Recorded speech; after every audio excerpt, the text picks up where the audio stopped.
பிரியமானவர்களே, வாழ்க்கை என்பது நமது கிடைத்த வேலையிலே அப்படியே ஸ்தம்பித்து நிற்பதல்ல வாழ்க்கை. நமது திறமை தாளந்துக்கு ஏற்றவாறு விரிவுபடுத்திக் கொள்வதுதான் வாழ்க்கை என்று நாம் பார்க்கிறோம். அப்போஸ்தலருடைய நடபடிகள் 6ஆம் அதிகாரம் 8 முதல் 10 வசனங்கள் வரை உள்ள வசனங்களை நாம் வாசிப்போம். அதிலிருந்து நாம் இந்த நாளிலே வேதாராய்ச்சியின் மூலமாக கற்றுக்கொள்வோம். ஸ்தேவான் விசுவாசத்தினாலும் வல்லமையினாலும் நிறைந்தவனாய் ஜனங்களுக்குள்ளே பெரிய அற்புதங்களையும் அடையாளங்களையும் செய்தான். அப்பொழுது லிபர்த்தினர் எண்ணப்பட்டவர்களின் ஆலயத்தை சேர்ந்தவர்களிலும் சிரேனே பட்டணத்தாரிலும் அலெக்சாந்திரியா பட்டணத்தாரிலும் சிலிசியா நாட்டாரிலும் ஆசியா தேசத்தாரிலும் சிலர் எழும்பி ஸ்தேவானுடனே தர்க்கம் பண்ணினார்கள். அவன் பேசின ஞானத்தையும் ஆவியையும் எதிர்த்து நிற்க அவர்களால் கூடாமற் போயிற்று. இந்த பகுதியில் நாம் ஸ்தேவானின் ஊழியம் என்று நாம் பார்க்கிறோம்.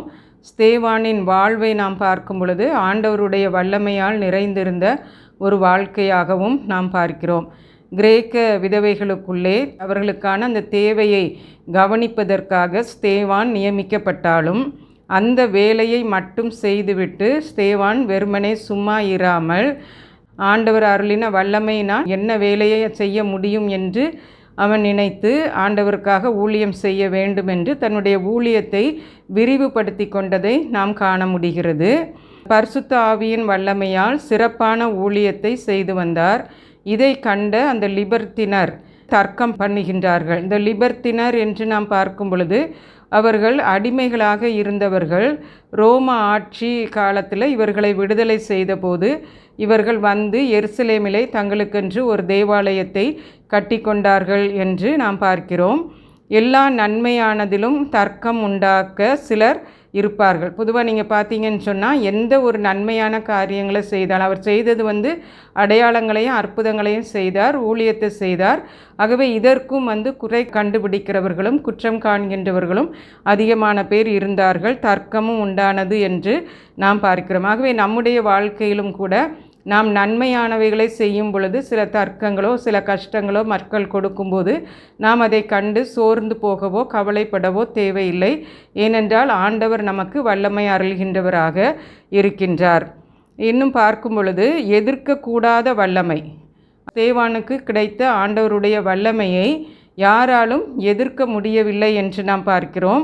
ஆண்டவரால் அருளப்பட்ட ஞானத்தையும் பரிசுத்த ஆவியையும் யாராலும் எதிர்த்து வெற்றி காண முடியவில்லை என்று நாம் பார்க்கிறோம். ஆக அவரோடு பேசின அந்த ஞானம், அவர்கள் தர்க்கிக்கும் போது அவர்களுக்கு பேசின ஸ்தேவானின் அந்த ஞானத்தையும் வல்லமையையும் பார்க்கும் பொழுது யாராலும் எதிர்த்து நிற்க முடியவில்லை என்று நாம் பார்க்கிறோம். ஆண்டவர் தமக்கானவர்களை சிறந்த பணி செய்ய அழைத்து ஞானத்தையும் வல்லமையையும் அருளுகின்ற ஆண்டவராக இருக்கின்றார்.